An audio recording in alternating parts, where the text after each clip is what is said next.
Hello and welcome back to another World of Warcraft video. This time we're going to be having a bit of a talk about the Tauren male. Now this is definitely a model that needed an upgrade, and the good news is that this Artcraft post actually had some videos that came along with it too, which is really quite nice to see. It's all well and good seeing like pictures of these models, but seeing them in motion is really what ties it all together. So I'm basically just going to have do a bit of a summary of what the Blizzard staff said, just so you can really get their perspective, and then in the background, of course, you'll see the Tauren model.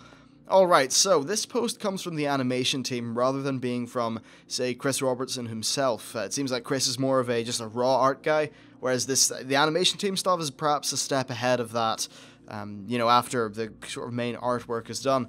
And basically, first of all, they said that what they really needed to do is clean up the base animations. So they imported all the old ones in and applied them to the new model, and then basically just got to work fixing it up and making it work with the new animation rigs. They improved the base stand animation, and then from that went on to reanimate its idle animation and a few other things.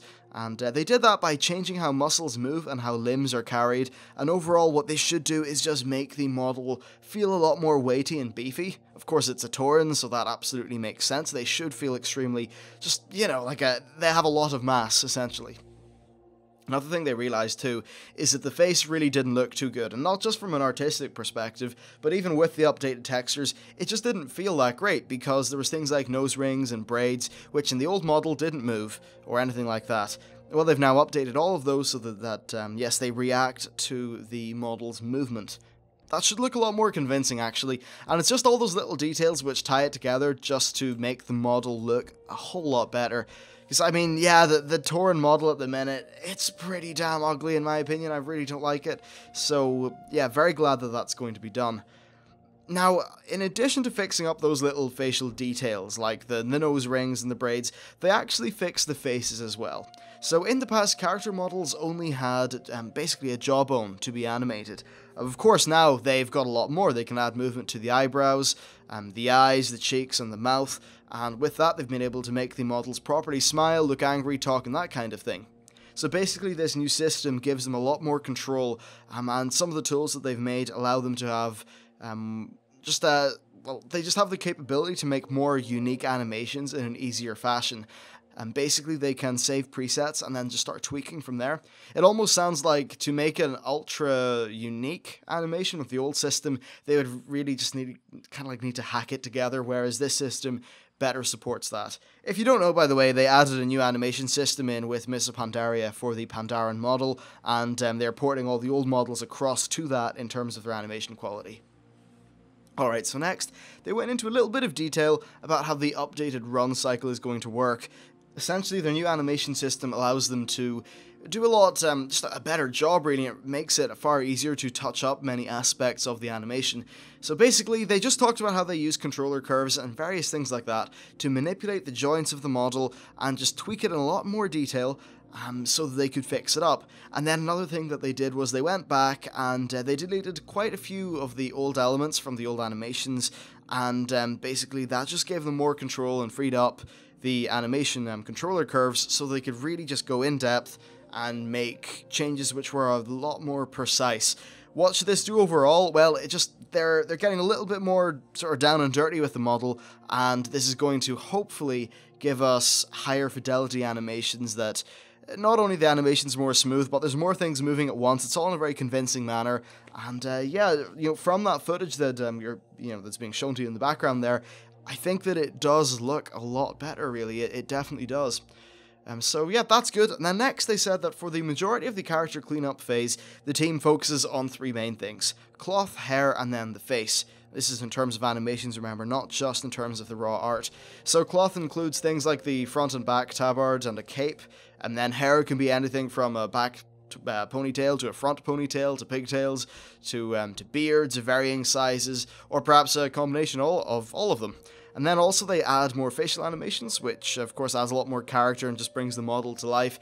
And then occasionally they will fix some minor posing issues or errors like jittering and that kind of thing.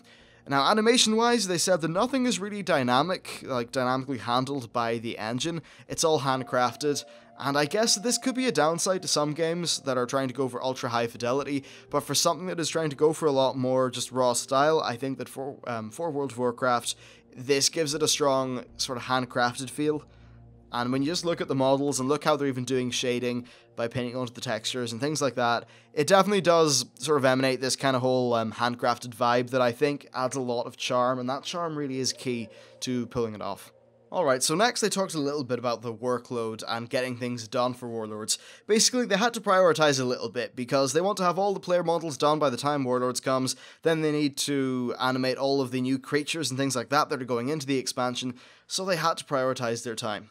Basically, they broke down this animation cleanup process into phases. Phase 1 had all of the locomotions, so walking, running, and that kind of thing, and then all of the emotes and spellcasts. Phase 2 then dealt with combat animations, like attacks, stuns, and that kind of thing. And then finally, Phase 3 is basically a catch-all for all of the remaining animations. So things like swimming, fishing, maybe collecting some ore or something like that. And basically, regardless of the phase, every animation is touched up in some sort of form, but the Phase 1 animations get the most love since they are the animations that are seen the most. I think that's definitely fair enough, but I'd nearly personally put as much emphasis into those combat animations that are currently in Phase 2, but I'm sure that the combat animations have been completely touched up, because if they make 3 phases and only get to 1 of them, then perhaps they kind of just need to get more animators. But that shouldn't happen. From what I've seen, all of the animations they've shown off look great, and yeah, I think that overall things are looking pretty solid for the Tauren. As for the model itself, I like it a lot more than the older one. I think the increase in fidelity it's very welcome, honestly, to the old one. It still feels beefy, to me at least. It still feels like a Tauren, and I love the way that the faces just have got so much more, well, character to them. Plus the nose rings I think look a bit cooler as well. It's also nice seeing more human sort of related emotions, like, not emotions, you know what I mean, and things like frowning and smiling and laughing, and all those actually ported onto the Tauren in a way that looks convincing. I think it really is pretty damn cool. Anyway, so that is it for today's, this video. I hope you enjoyed it. If you did, just be sure to stay tuned to the channel for all the latest Warlords of Draenor discussion and news. I'll actually be having a video on the new armor, well, actually not armor, the new weapon models coming up soon on the channel. So, yeah, lots of good stuff. Anyway, thanks for watching, and I will see you next time.